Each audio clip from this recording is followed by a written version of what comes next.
Okay, thank you, everyone. Welcome to another very special event, Afriware Books event. We are very happy to have a book launch with Ms. Sasha Daltonn. Not sure if I can, okay, here we go.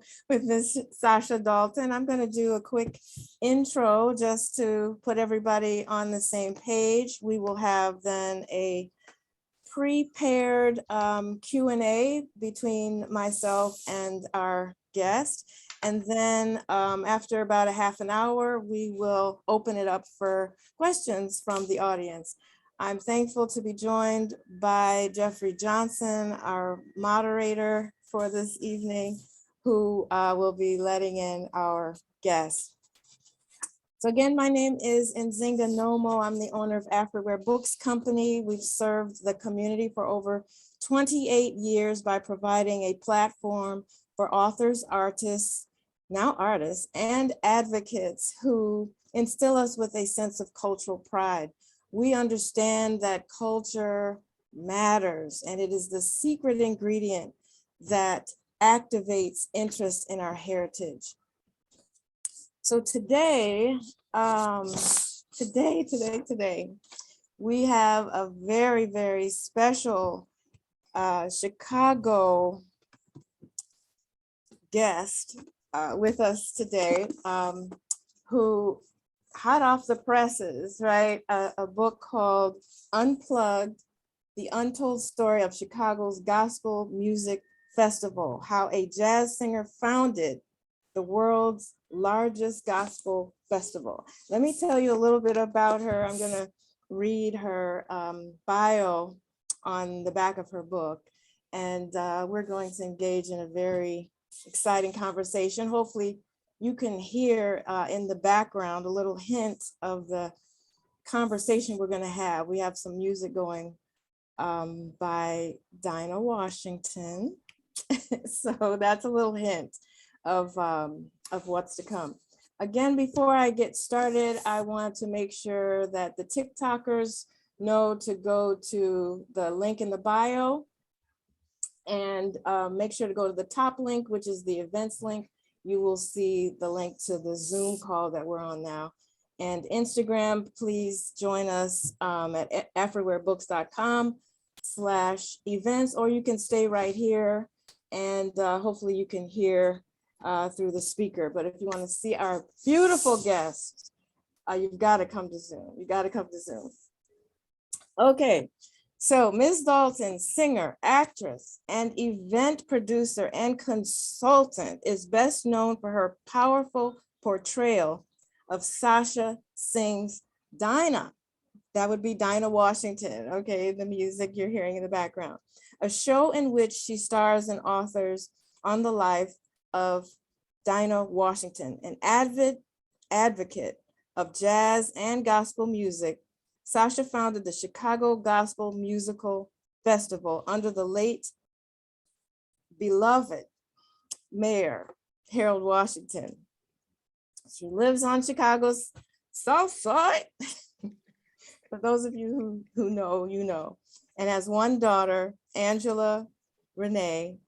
This is Sasha's first and hopefully not her last wink wink book. Please join us in welcoming Miss Sasha Daltonn in the background, everybody. Yeah, clapping. This is so wonderful. Thank you so much for reaching out and sharing this very important work with us. You know, it usually takes months to get a book reviewed and scheduled, but yours happened in record time because you have a sixth sense, I would say, for finding out the keys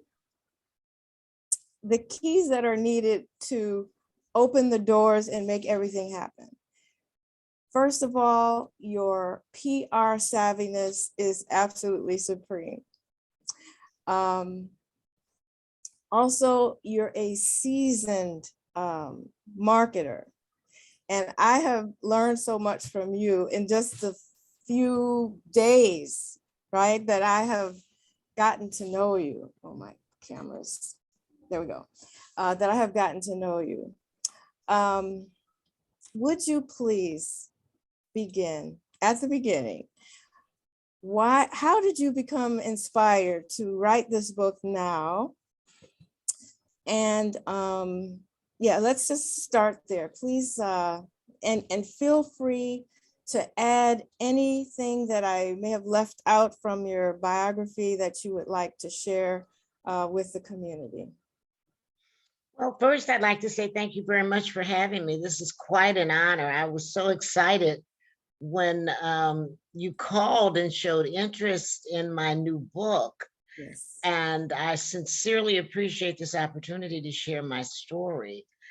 You asked, how did I come to write it?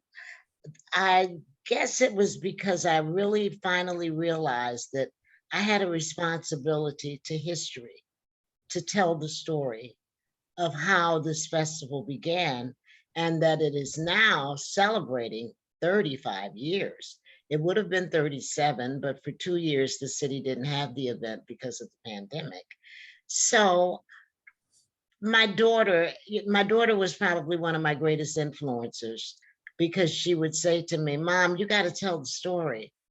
My age group needs to know. People younger than me need to know that you started this festival and how it came about."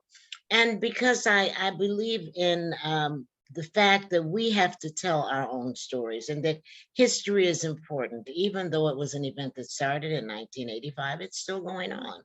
And we have the first Black mayor of Chicago that approved it, who will this year be 100 years old, had he lived.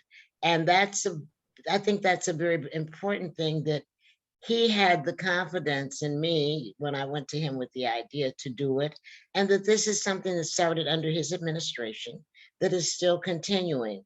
This is the home of gospel music, and it's a story of not only about the music, but of faith, and how you have to believe in the paths that God takes you down.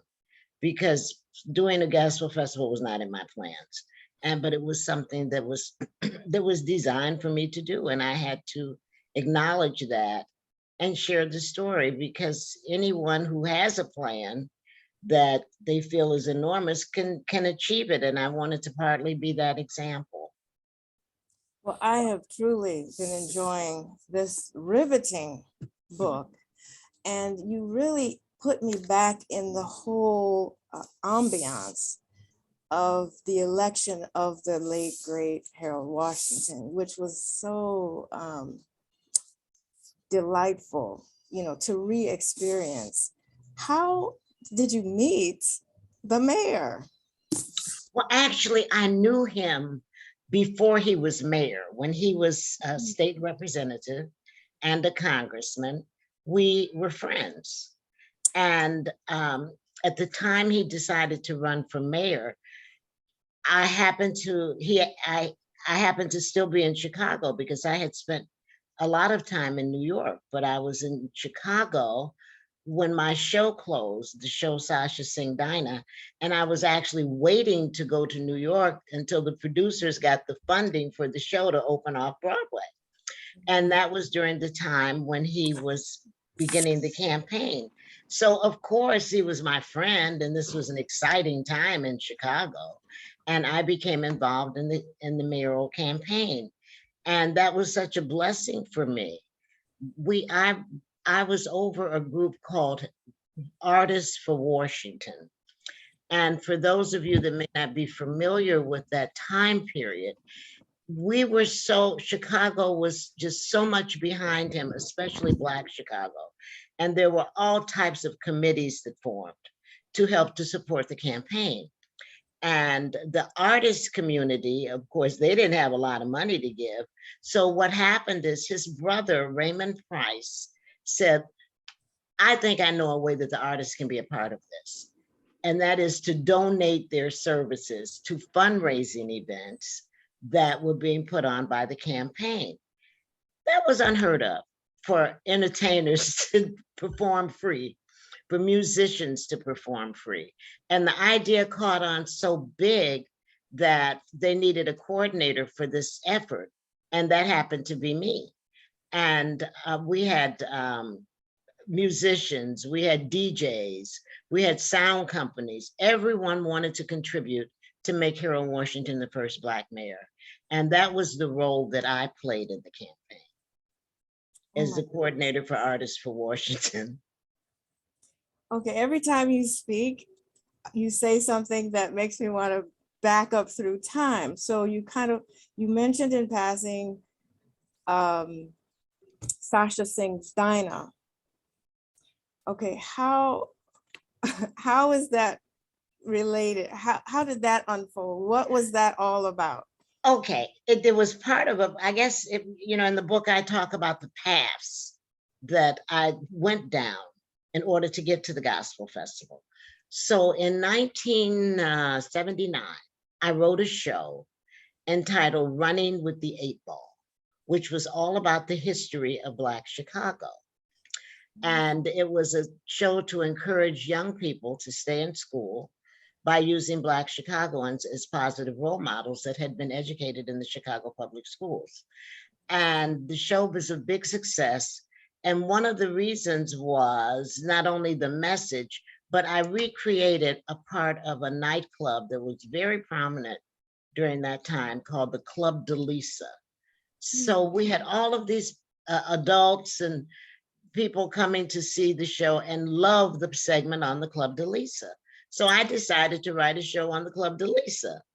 But in doing my research of the artists that I wanted to put in that segment, I couldn't find a lot on Dinah Washington. And I felt, well, Dinah should be honored. Let me forget the de Lisa and just write a show on Dinah Washington. And I did, and it was called Dinah and Her Music. And I became so passionate about Dinah Washington. I went all over the country talking to people that knew her, to New York, to California, musicians that she had worked with, and some of the bigger names like Joe Williams, Lionel Hampton, Dorothy Donegan, because she was part of that music history.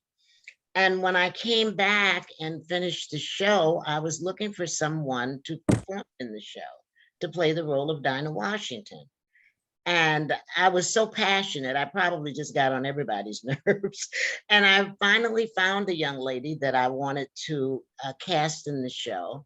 And she said to me, I said to her, you got to say this about Dinah, and you've got to learn this about Dinah Washington. Let me tell you this. And the young lady was so upset with me. She said, I don't want to know all of that. I just want to know how much money you're going to pay me and what songs I'm going to sing. And I took that as an insult to Dinah Washington, and I snatched my script and said, I'll do it myself. Because I was a singer. I was a singer that didn't want to sing anymore. I just wanted to produce. So I changed the name of the show to Sasha Sings Dinah.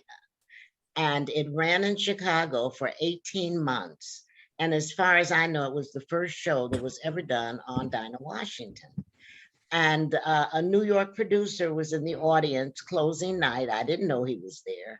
And it was Woody King. And Woody King was the director of a theater in New York called the New Federal Theater. And this theater launched Black projects. So Woody said to me, you should be in New York. And I want to take the show to New York. And I said, okay, we'll go to New York. And he said, but I got to raise the money. So while he was raising the money to take the show to New York is when I got involved with the campaign. And so that was that part of it. Then the show opened in New York at the West Side Arts Theater.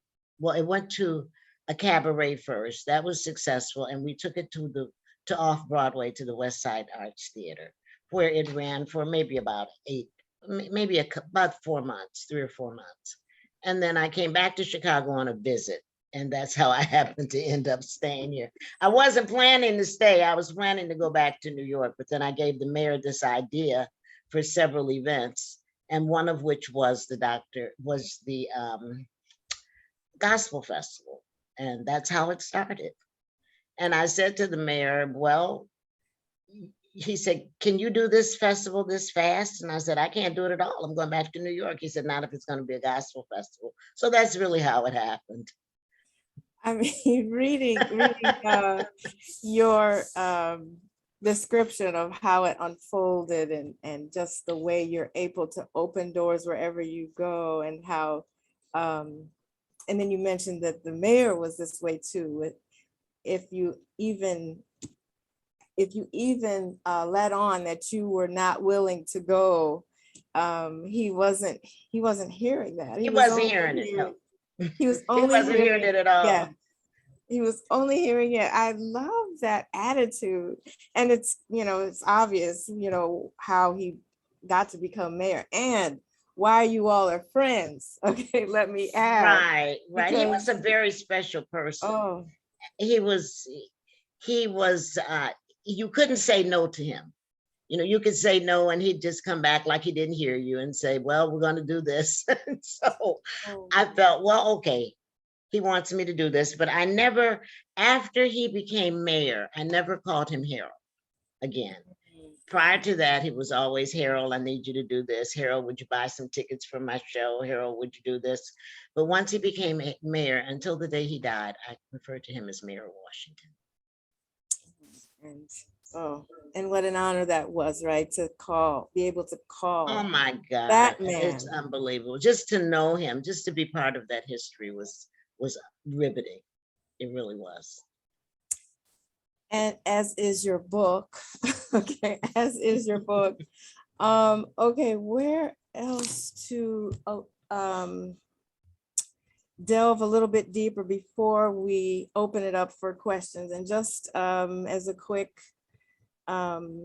center for everyone watching, in about 10 minutes, we're going to open it up to questions either online, Instagram, and there's some folks on TikTok. If you do have a question, please post it and I can make sure to ask on Zoom, or you can join us over on Zoom. TikTok, go to the link tree and it's the top link, the events link. And on Instagram, afriwarebooks.com/events. Okay, your book reads like the who's who of Black America. There are so many names in here that you mentioned when their careers are just budding, that ended up being huge. Oprah Winfrey, for one. I mean, Stevie was big, but my gosh, you're just calling and they're responding. And so people on a first name basis. And yes. Well, let me explain a little bit of that. Okay. When the mayor was, when Harold Washington was running for mayor, what happened was Reverend Jesse Jackson and the Black community had given their support to Jane Byrne when she was for her run for mayor. And she promised to really look out for the community. Well, after she became mayor, she didn't do any of that. And one of the first things she did was to appoint an all-white board of directors. She got rid of the board of directors that were previously in for the Chicago Housing Authority. And she appointed an all-white housing authority. She didn't put the police chief in that she said she was going to do. So Reverend Jackson was on a radio program one night, and he said, this is what Jane Byrne has done. She has lied to us. And a caller called in and said, Reverend Jackson, we should boycott Chicago Fest. Now, Chicago Fest was her major fundraising event that she would have it every year, a 12-day festival with some of the biggest names in the industry. I mean, from Stevie Wonder to Frank Sinatra all came to be a part of this major summer festival. So Reverend Jackson said, we're going to boycott Chicago Fest. Stevie Wonder was scheduled to perform. He was the first artist to join the boycott. So that's how the relationship with Stevie Wonder began. because prior to the gospel festival, giving the mayor the idea for a gospel festival, I gave him an idea to do the first Chicago salute to Dr. Martin Luther King. That was because in 1973, Mayor Washington introduced the bill to make Illinois the first state to make Dr. King's birthday a provisional holiday. So I said to Mayor Washington, you should have a tribute to Dr. King, and because next year it's going to be a major holiday. So why don't you get a jump on the nation and make Chicago the first city to do another major event for Dr. King? And you can invite Stevie Wonder. And so that's how, and then I gave him the idea and took it a little further and said, since this is King's birthday and he spoke for nonviolence, why don't we get Stevie Wonder to get all the gangs together and have them talk have him talk to Stevie Wonder, have Stevie Wonder talk to them about nonviolence, and get that new girl that's on TV. What's her name? Oprah Winfrey. And so that's how that piece came together, because Oprah had just come to Chicago maybe the year before, and she didn't have an Oprah Winfrey show then. It was called AM Chicago.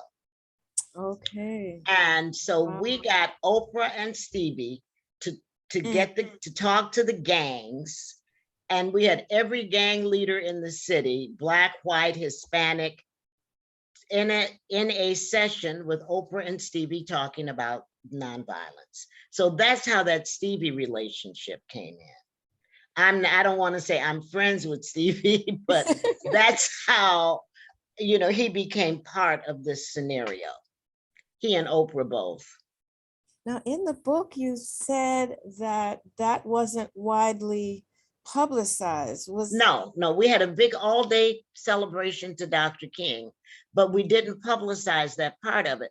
The event was free to all Chicago, but you couldn't say, the media, the press office decided this can't be on the invitation, because these are the gang bangers who have, this wouldn't be a good thing for people to be able to come in and see some of the people that may have done crimes in their community or something like that. So that whole session was closed to the public, and even the press wasn't allowed. The press was under embargo, and most people did not even know it happened until I wrote this book. Wow. Mm-hmm. Wow. The behind the scenes. And I've been trying to get in touch with Oprah to remind her of this and get her a book. So maybe one day that'll happen. Oh yes, it's out there now. Okay. Yeah, now she's a big star. Now she's Oprah Winfrey. Indeed. Oprah Winfrey. But my, you were there at the beginning. I'm sure she at the beginning, yes. Respect. But she supported Doc. She really supported the mayor because she would have him on the show during the campaign several times. Oh. And because after of course, I did the gospel festival, I also was responsible for bringing in Black celebrities who were Chicagoans for the mayor's special events or special parties. And anytime I called her office, she was very responsive. So yeah, she loved Mayor Washington. Oh, who didn't? Well, we know who did. We know there was some that didn't. That's true. That is true. What am I thinking? The council wars, all of that. Oh my God, that was something. Yes. Oh my goodness. Okay, so it is the 6:30 mark, and I don't want to hog all the time. If there are some online questions, so thank you all for joining on Instagram. If you have any questions for Sasha Daltonn, author of Unplugged, the untold story of Chicago's gospel music festival, please type your questions, and same for TikTok. Thank you for joining us. And let me ask Jeff at this time if there's any questions from our participants or Nope. from you. I'm so the chat is open here on Zoom. I will relate any questions over to our guest, Ms. Daltonn, as soon as those come in. I know I have some for myself. I was a small I was a small child, but I was a total politics geek during the election time of Mayor Washington. I met him the day before or the weekend before Election Day, visiting my grandmother, and that was a very exciting time. And so these stories are amazing. I'm excited and looking forward to hearing about this intersection of Chicago politics. That's really sounds exciting part about your book and our culture. You know, the power and the amazing dynamic power of our music culture and how it kind of all came together. It really is riveting to me.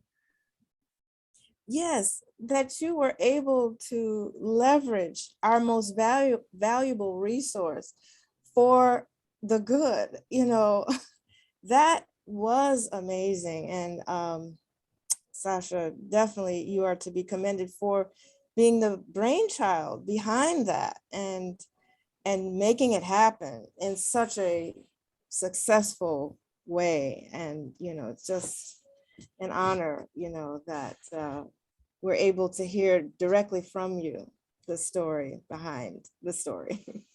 Well, you know, the festival actually started as a tribute to Professor Thomas Dorsey. And it came about, you know, I just kind of mentioned it in the beginning, but actually, when that Dr. King event closed, I had a ticket to go back to New York. And a gentleman came in the office and he said to me, I'm trying to get Thomas Dorsey the Governor's Award for the Arts. And these people are giving me a hard time. And this is the father of gospel music. And I need some help. He was a coordinator for the Illinois Arts Council. In fact, his name was Ransom Boykin. He said, and I think a letter from you and a letter from the mayor would help me get this letter. Well, I had a certain level of popularity from Sasha Sings Dinah. So I said, okay, I'll get the letters done. So I wrote a letter for me. I wrote a letter for the mayor.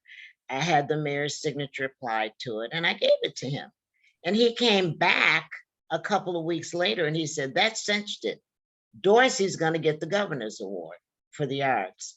And I said, oh, how great. That's really nice. I mean, to tell the truth, I had forgotten about it. And so he said, and I just appreciate it so much. So now a couple of days later, I was scheduled to meet with the mayor to close out the Dr. King event. But I had an idea. And I said, when I went and met with the mayor, I said, do you know that the governor is going to honor Thomas Dorsey, the father of gospel music? And he said, well, that's very nice. I said, well, I just know you're not going to let this man, the state of Illinois, honor him and you don't do something bigger. And he said, well, what do you think I should do? I said, a gospel festival. Call it the Dorsey Gospel Festival. He's the father of gospel music. Have it over Father's Day weekend. And he said, Sasha, that's a great idea. Well, Father's Day was June 14th. Now, this conversation was the 1st of March.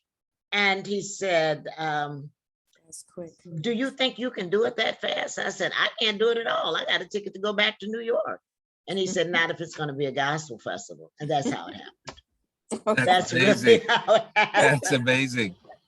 We do have a comment in here from Kim W. Thank you, Kim. She says that thank you, Sasha, for writing this book. It was a journey through a time machine. You told the story in a very gripping and educational way.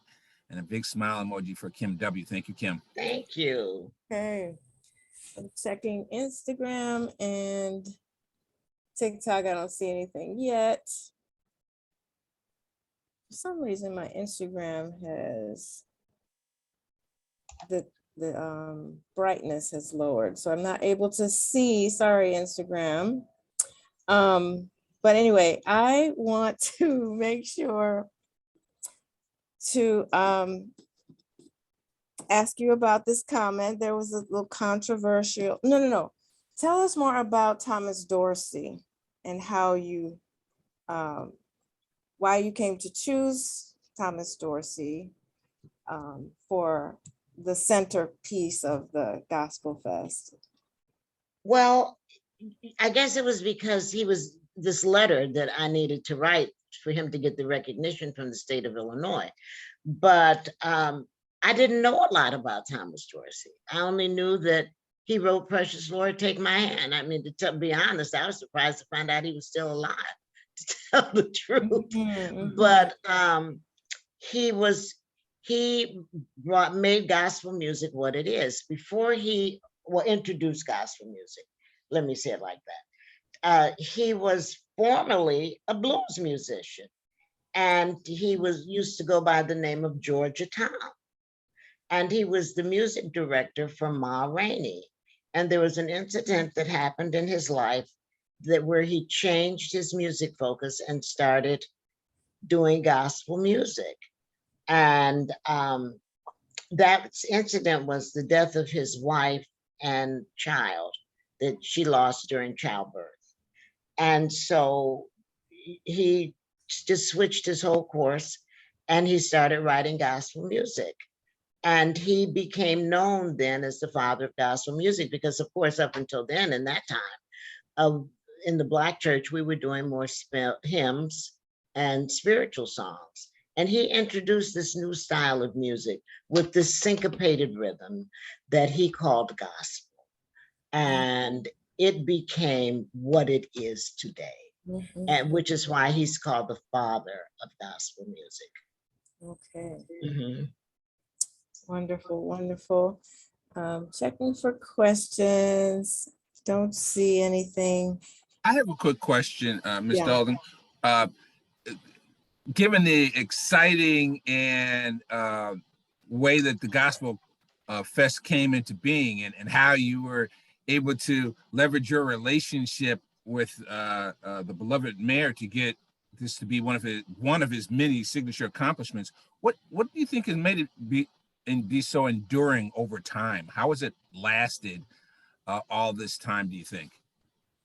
Well, I think because this is the home of gospel music, and some of the greatest gospel artists of our time were from Chicago. I mean, as far back as Reverend James Cleveland or further. Mahalia Jackson wasn't from Chicago, but she lived here. You had great ministers who were also singers who were making a contribution to gospel music. And you had the traditional gospel quartets like the Soul Stirrers and the Norfleet Brothers. And before them, there were groups. It's the home of Albertina Walker. It's the home of the Barrett sisters, Inez Andrews, names that we know that are major contributors to this music form.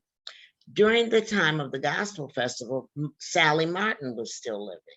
And Sally Martin, of course, is known as the mother of gospel music. She was the one that promoted Thomas Dorsey's music and made it, really popularized it.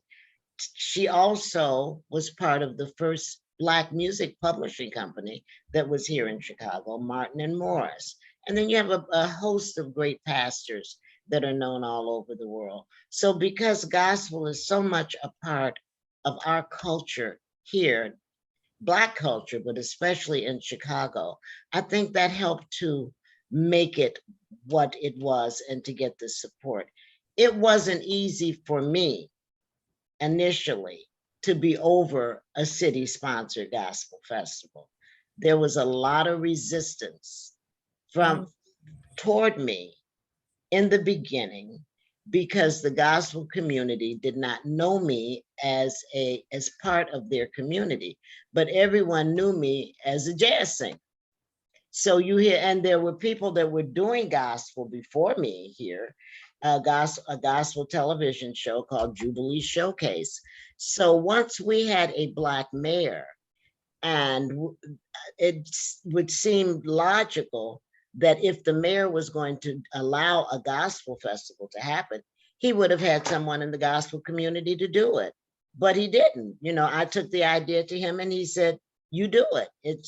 This is your idea and you're going to do it.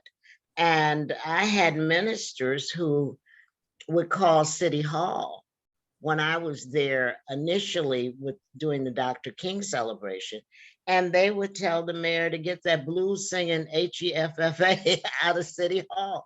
And there were protests. There was a small protest initially to prevent me from being over it, because of course there were so many other people who felt that they were entitled. But after a couple of years, that all subsided.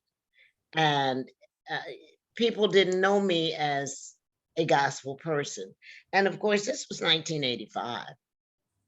And you didn't have a lot of secular people that were doing gospel. There were a few exceptions, but a more recent exception during that time was Reverend Al Green. Nobody got mad with Al Green because he was doing gospel and singing R&B, but they didn't want me to be a part of that. But it all kind of washed away after a couple of years, and it was something new to the city. We hadn't had a major festival. Chicago had a major jazz and blues festival, but not gospel. So now the gospel community had their own event and were getting recognition. And that, I think, was an overriding part of it. It was an idea ready to be birthed. And it really was. And it was time for us to move in that direction and have a major gospel festival. And thank God for Mayor Washington. Oh yes. And can you say a little bit more about, because we put out a special mention about people who are interested in purchasing your book today. This is a little commercial at this time. That if they purchase today, they can get a special button. Mine is right around the corner. Do you have yours handy? I don't, but it won't take me but a second to get it. It's yeah, you explain it, and I can put the website on the screen. Oh. Oh, I can't hear you. We can't hear you, Jeff. Is it the Harold Washington commemorative that we're showing on our website? Folks can see that at afriwarebooks.com. Oh, awesome. And also, let's see if we can share a little bit. All right, man. Leveraging our technology. Oh, there it is. Yeah. That's really a kind of takeoff of the original Harold Washington button. During the campaign, one of the fundraising tools that people used was a button. And people were buying buttons like crazy, 20 going north. And the interesting thing about that is the ones that were making the buttons were making buttons, selling them, and turning in the money to the campaign. That's how badly we wanted Harold Washington to be mayor. Wow. And so when we started this 100th year celebration, which is going to be today, the mayor officially announced that this was the year of Harold Washington. And so the Harold Washington Legacy Committee put out another button very similar to the original one, but only with his picture on it and the years that he was mayor.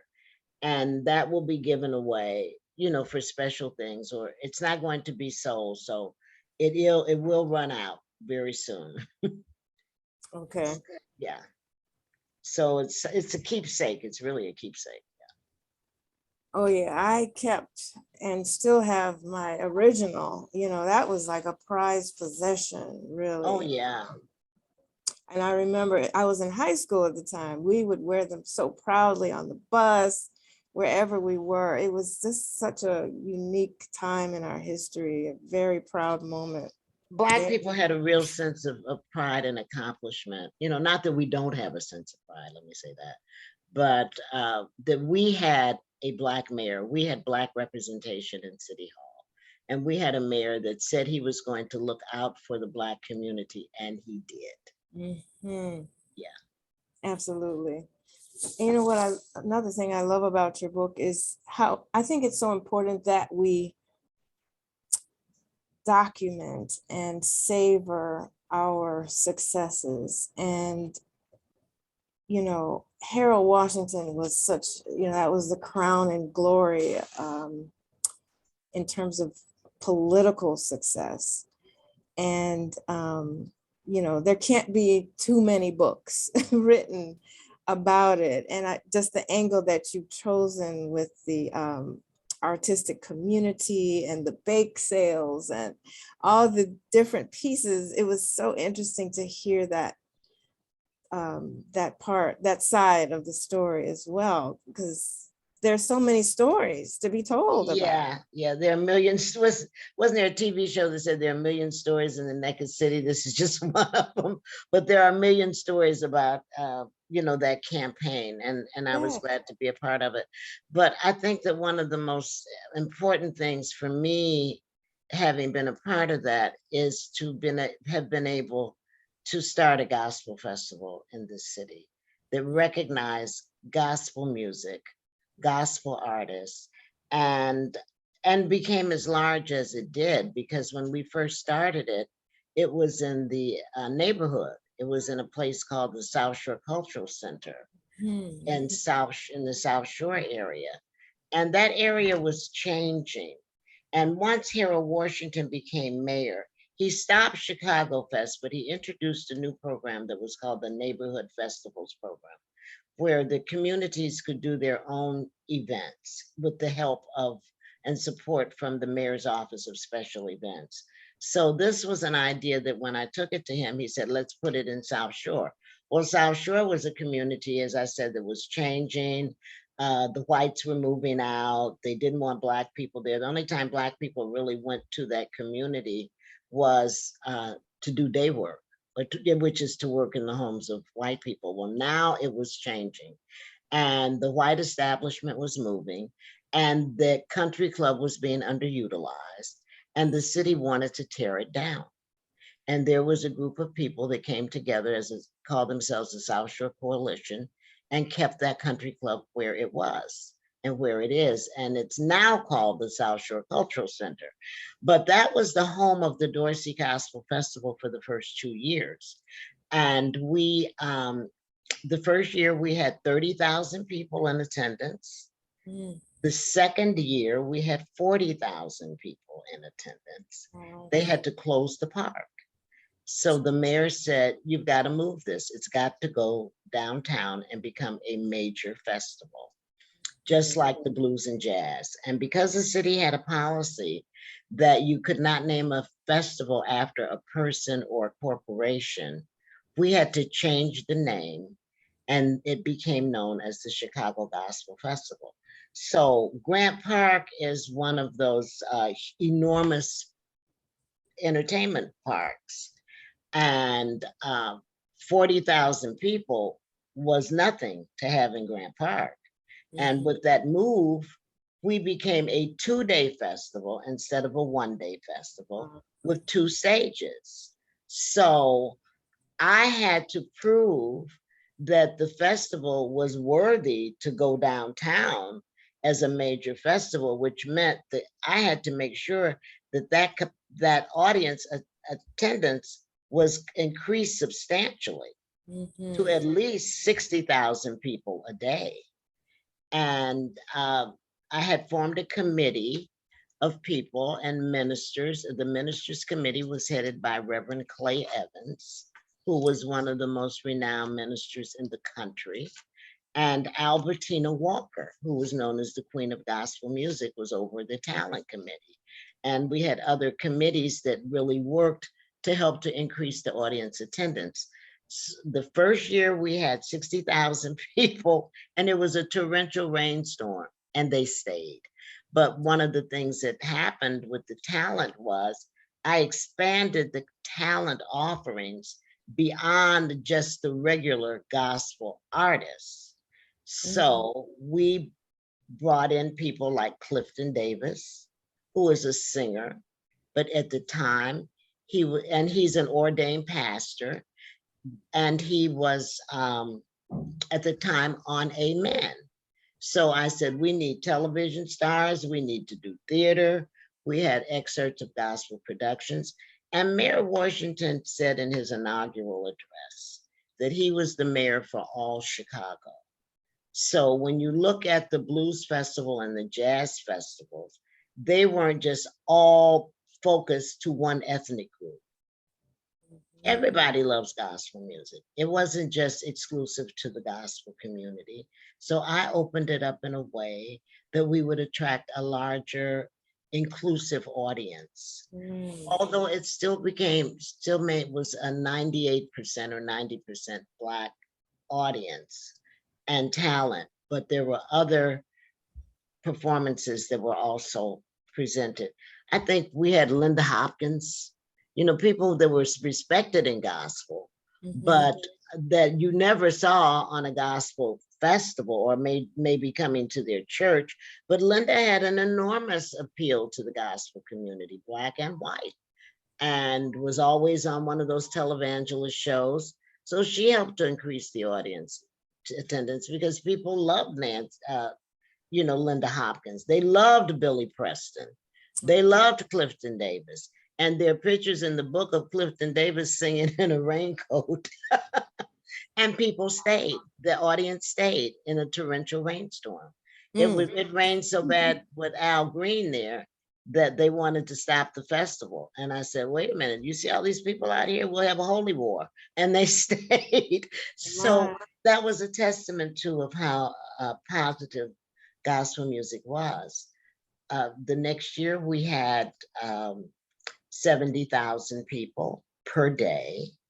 And in the 5th year, which was my last year, they actually had to close Grant Park. We had 100,000 people each day. And I had the pictures to prove it, and that was the year that we did an excerpt of the gospel at Colonus. We had for the first time ever, the entire Winans family. And it was just a remarkable, Bobby Jones did the press reception as a Bobby Jones television show. And I got a call from a group in London in 1987, the first year that we were in Grant Park. And they wanted to know if they could come to the Chicago Gospel Festival. Who knew that there was a Black choir in the UK? And I said, yes, if I can get the tickets. And American Airlines gave me the tickets for 26 people to come from London. And so we formed a relationship with the UK. This group was called the Angelic Choir of London, England, and they were pretty well known over there. And so what we did was they would have a major concert every year. We would go and select an artist from their concert to appear on the festival. And then we would bring they would bring one of our groups in to perform. And consequently, we developed a relationship with the BBC.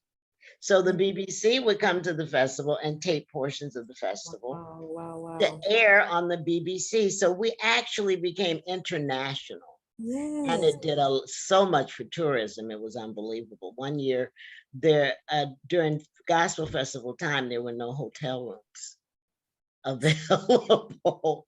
And that showed the power of what gospel music meant to the world. Bobby Jones always says that it opened up gospel music worldwide. And that's not to say that artists weren't going to Europe to perform. Jesse Dixon certainly was, but on a much larger scale. Now we were on television, on the radio. A public radio would broadcast the festival live every year. My God. So it really became that's how we really became known as the largest gospel festival. We had artists from Jamaica. We had an African children's choir, and everything happened, because that's what God wanted. And it was so. Yeah, and We've so got it another was. question. We've got another question from the Zoom chat. Kim W. asks, were you surprised the festival lasted beyond 5 years? No, I wasn't. I really wasn't, because the love of it was there. And actually, to be truthful, I don't want to give everything away that's in the book, but I went through 3 mayors with the Gospel Festival, because Mayor Washington sanctioned it. He died in 1987. We had a special election, and we had another mayor that came in as the acting mayor, Eugene Sawyer. Well, I had just told Mayor Washington prior to his death that I was going to leave because I was about to become a mother that year. I was adopting my daughter, and I didn't want to work anymore. Well, when he died, of course, Gene Sawyer said, you got to stay and work with me, please. So I did. He and I were friends. We had been friends, when he was an alderman in Chicago before. So Mayor Sawyer, I'm sorry. So Mayor Sawyer did not win the election because they had a special election, and Mayor Daley, the old regime, came back. And Mayor Daley wanted to cancel the festival 2 months before the festival. And I said, you can't do it. And they said, we can do what we want to do. Well, I went to Reverend Evans and said, if you let them cancel this festival, you'll never get it back. So Reverend Evans talked to the mayor and to Mayor Daley. They kept me that last year, but I paid a big penalty for challenging the system. It cost me a lot, but the festival remained, and that was the main thing.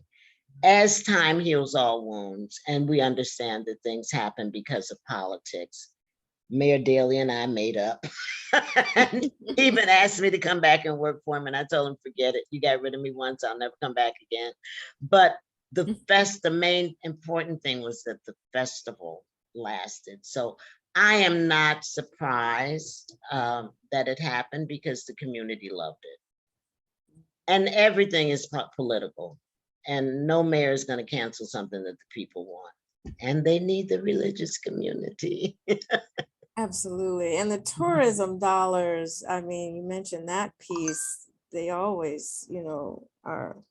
Yeah, the open. tourism dollars were huge at Yeah. that time. Yeah. Mhm. So my. So all of this is in the book? Yes, it is, and more. I gave the untold story. Wonderful. I want definitely to encourage everyone listening to purchase this book. It's a keepsake. It's a collector's item. You will get to hear it from the founder of the Gospel Fest. I was very excited that Bobby Jones wrote some of the liner notes for me, and one of the things about the book when he read it, and he's actually working with me because he said that this book is a big part of history and for gospel, and that it should be in the HBCU colleges. And I just got word today that the Chicago Public Library is buying them for every library in the city. I just got that news today, so I'm very excited about it. Because, if I may say this, as much as we talk about the Gospel Festival, there's a story in here about faith. And there's a story here about following the path that God has for you. And so often we don't really realize why certain things happen in our lives. We don't realize why am I going left when I was trying to go right?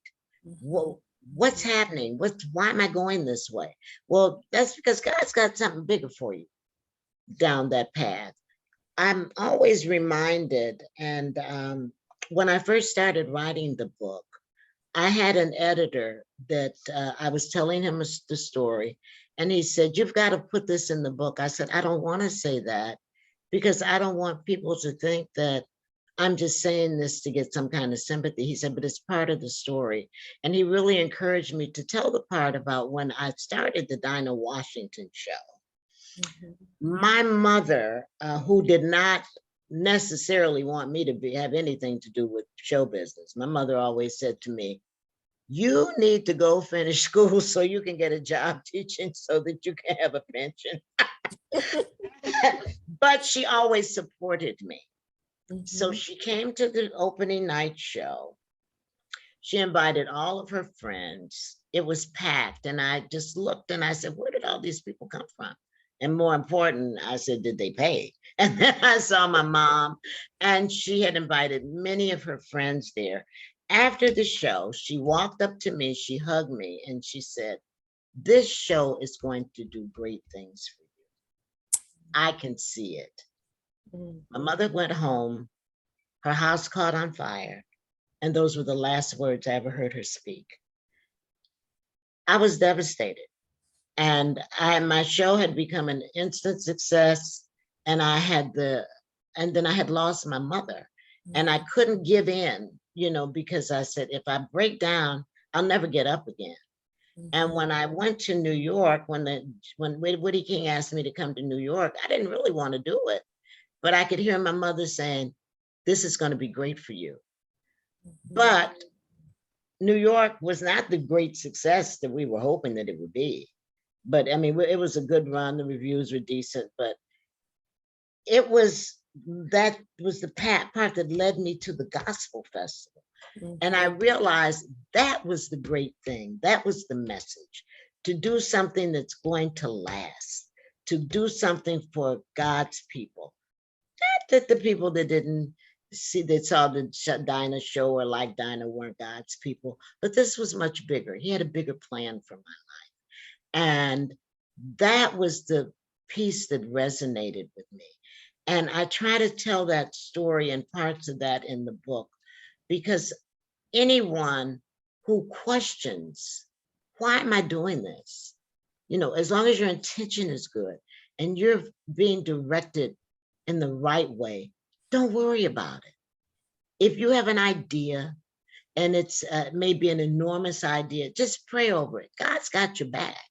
So it's as much of a spiritual journey and hopefully a message for people to understand that, for me, it's for what you do for God that's going to be blessed, that you're going to do great things for, and that whatever you consider a success is there for you if you just work and if you just put yourself to it.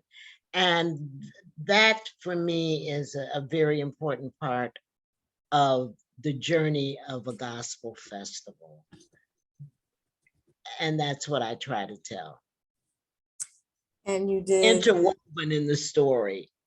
Absolutely. Yeah. I just want to take this time. I see, oh my goodness, the time has flown. It's already past 7, and we could Oh, absolutely is it listen to really? you all night.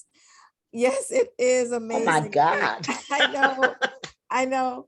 But thank you from the depths of our heart for your courage, right? To follow your heart. You could have been in New York, right? You could have done other things. You could have just gone to school, got the job, and the world would I be a remember telling different the mayor, I place. gotta go back to New York. Do you realize I could be a star? He said, be a star at home. So Wow. anyway, I never got back to New York, needless to say. And you've got to read about it, encouraging everyone, read about it in Unplugged, Untold Story of Chicago's Gospel Music Fest. You will enjoy it. It's riveting. And when you purchase today, you will receive that special commemorative 100th year birthday button of the late great Mayor Harold Washington. And there's also, right, a picture and that will be included. Yes, Yes. I was gonna say that. I'll give you one of the pictures of Mayor Washington and Professor Thomas Dorsey. Yes, so you get some goodies in with your literary purchase at afriwarebooks.com/events. Or if you just go to afriwarebooks.com, you can do a search on Unplugged and it'll come up. On behalf of Afriware, this time, if there's no other questions, Jeff, let me, check that first before I close it out. Jeff, are we okay? We're okay. I'm waving. Okay, I didn't see, sorry. I'm waving to Kim W. Thanks so much. No other comments or questions? No others on TikTok. Thank you everyone for joining us on this evening. Well, or whenever you're watching, thank you for your attention. Please spread the word, this good news story that has been told so eloquently by Sister Sasha Daltonn. Thank you, Jeff, for being our moderator. And we hope everyone has a wonderful, beautiful day. And thank you for having me. You are welcome. You're welcome. Thank you. We're going to sign off. Okay.